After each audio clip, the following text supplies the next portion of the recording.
par rapport à ce sujet immense qui était de voir comment la France qui n'est pas un des leaders mondiaux du numérique, pourrait faire en sorte que la transformation numérique de ces secteurs d'économie traditionnelle soit l'occasion de devenir vraiment leader là-dedans, leader dans l'appropriation des nouveaux modèles d'affaires, etc., et des nouveaux modes d'organisation. Donc c'est un sujet immense qui concerne la totalité de l'économie. Moi j'ai pris 4 angles de vue très spécifiques qui consistent à dire, primo, si on prend quelque chose de transversal, surtout consulter beaucoup de monde, multiplier les formats de travail, de collaboration, etc., pour faire quelque chose de coopératif, collaboratif comme mode de travail. 500 personnes qui ont été associées à ce rapport. Deuxièmement, faire quelque chose de très tourné vers l'action, 180 propositions, et surtout ne pas faire uniquement de l'analyse, mais aller vers l'action. Tertio, pour autant ne pas faire une liste à la Prévert, mais construire un cadre d'analyse. Le rapport s'appelle « La nouvelle grammaire du succès ». L'idée, c'est de bien montrer quelles sont les nouvelles règles de la compétition entre les nations et entre les entreprises. Et quarto, en faire l'occasion pour la France d'un nouvel élan, parce qu'aujourd'hui, si on veut s'adapter à la compétition mondiale, il faut bien voir que ce n'est pas uniquement par un principe de réalité. Il faut tenir les deux bouts de la chaîne, et en respectant une grammaire comme la grammaire du numérique, on peut le faire, un bout d'un principe de réalité et un bout d'un principe d'audace, d'un principe d'utopie, parce que c'est comme ça qu'on peut être gagnant dans l'affaire. Je crois que c'est ça qui m'a animé pendant cette mission qui a débouché sur 3 grandes conclusions après 10 mois de travail, qui a été de dire, premièrement, que oui, il y a bien une transformation numérique de l'économie.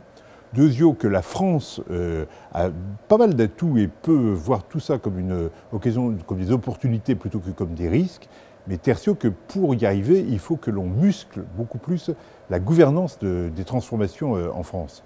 Alors, simplement pour développer très rapidement ces 3 points, sur le premier point, ce qu'est la transformation numérique de l'économie, qu'est-ce qui est nouveau depuis le temps que l'on parle du numérique? Je crois que c'est 3 choses. C'est d'abord le fait qu'on est aujourd'hui en France dans une période d'accélération du côté très transversal du numérique, et on l'est partout dans le monde, c'est comme ça.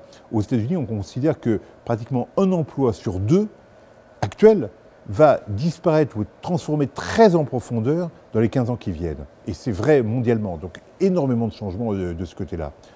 Secondo, un changement important dans le jeu des acteurs. Avant, les acteurs importants, c'était les grandes entreprises, puis les moyennes, puis les petites. Aujourd'hui, c'est les personnes, l'élément important. Le numérique, en français, comme le digital en anglais, c'est un mot qui vient de l'électronique grand public et qui signifie bien que ceux qui font la course en tête, c'est les personnes qui non seulement s'équipent des nouvelles technologies, les smartphones, les tablettes, les outils de tout type, mais qui inventent les nouvelles façons de communiquer, les nouvelles façons d'échanger, de posséder, de travailler à plusieurs. Et les entreprises doivent s'adapter par rapport à ça. C'est tout à fait nouveau.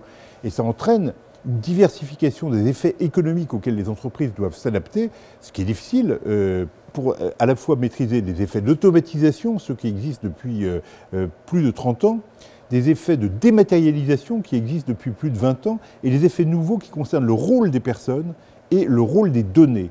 Et ça, c'est quelque chose de très difficile, d'autant plus qu'il y a des acteurs très puissants, type Google, type Amazon, type Facebook, type Apple, qui savent parfaitement bien maîtriser ces leviers-là. Et les entreprises, mondialement, essayent de voir comment éviter les stratégies de surtraitance qui les transformeraient peu à peu en sous-traitants de ces grands acteurs qui viendraient s'interfacer entre eux et leur marché. C'est ça le paysage mondial de la transformation numérique.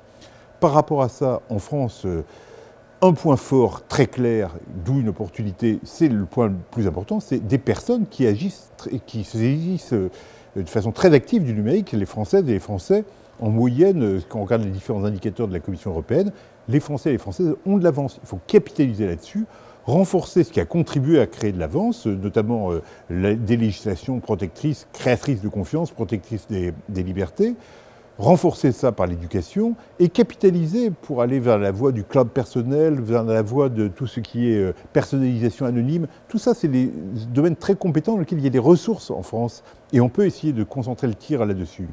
Deuxièmement, considérer que dans le monde des entreprises, qui lui est plutôt en retard, il y a beaucoup de choses à faire pour mettre dans le coup les petites entreprises, les PME, mais il y a pas mal de bonnes nouvelles là-dedans. D'abord, il y a tout ce qui est bonne nouvelle des startups, une génération d'entreprises formidables dans les startups, mais il faut développer des mesures pour faciliter le fait qu'elles passent leur première vente, qu'elles trouvent à se financer, qu'elles trouvent à se développer, c'est important. Beaucoup de choses intéressantes dans les entreprises qui hybrident aujourd'hui des formules de commerce, des formules de services avec du numérique. et qui peuvent rentrer dans les logiques de croissance, alors que jusqu'à présent elles stagnaient, elles ouvraient juste de quoi survivre pour le chef d'entreprise. Mais aujourd'hui, il est possible de faire mieux, d'autant plus qu'il y a des entreprises aujourd'hui de conseil aux petits patrons, ou la personne qui dirige une entreprise de moins de 10 salariés, en matière de prestations juridiques, en matière de tenue de comptabilité, de contrôle de gestion, d'aide à la croissance, d'aide à l'exportation. Tout ça peut créer des entreprises qui se développent et c'est très important parce que la croissance, c'est toujours, et on ne le voit pas toujours comme ça, mais c'est toujours un mix entre les entreprises qui croissent vite, les entreprises qui stagnent et les entreprises qui décroissent. Il faut accroître les entreprises qui croissent vite, surtout dans une période dans laquelle aujourd'hui une partie importante de la croissance vient de la capacité d'avoir des entreprises jeunes qui communiquent bien avec leur environnement, qui voient bien ce qui se passe. Ça, c'est très important. Et puis on a un dernier volet en France qui est le fait que les grandes entreprises et les grandes administrations, il y a des tas d'entreprises qui font plein de choses, qui ont su s'adapter à des tas de choses, mais aujourd'hui il faut qu'elles mettent, on n'a pas la masse critique, il faut qu'on donne un coup d'accélérateur pour faire en sorte que les grandes entreprises françaises soient aussi dans des domaines très différents, d'énergie, dans les domaines de la banque, dans les domaines du tourisme, dans les domaines du commerce, soient eux aussi des moteurs et des porteurs de projets concrets qui inspirent et qui fassent qu'on n'ait pas en France un imaginaire qui est entièrement capté par les grands acteurs américains. Vous voyez, ce n'est pas normal que Google ait 93% de part de marché dans le search en France contre seulement 67% aux États-Unis. Voilà, il y a quelque chose qui ne va pas et qui est lié au fait qu'on a l'impression qu'il y a des acteurs qui vont résolument, c'est les acteurs étrangers, et les acteurs qui vont à petite vitesse, qui sont les acteurs nationaux. Il faut changer un petit peu ça. Et pour ça, il faut muscler la gouvernance, il faut y aller à fond, créer une sorte de rendez-vous annuel en France, comme ça existe en Allemagne par exemple, autour du numérique, dans lequel les administrations concernées, les entreprises, la société civile se concerteraient.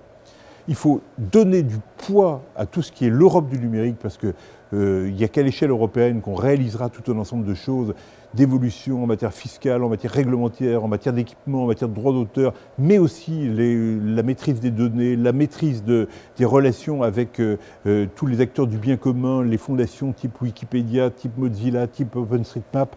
C'est à l'échelle européenne qu'il faut le placer. Et puis il y a un grand projet dans ce rapport aussi, qui est de faire en sorte qu'en France, on développe la première exposition numérique universelle, qui est comme thème le numérique et qui a une réalité à la fois physique et une réalité sur le réseau.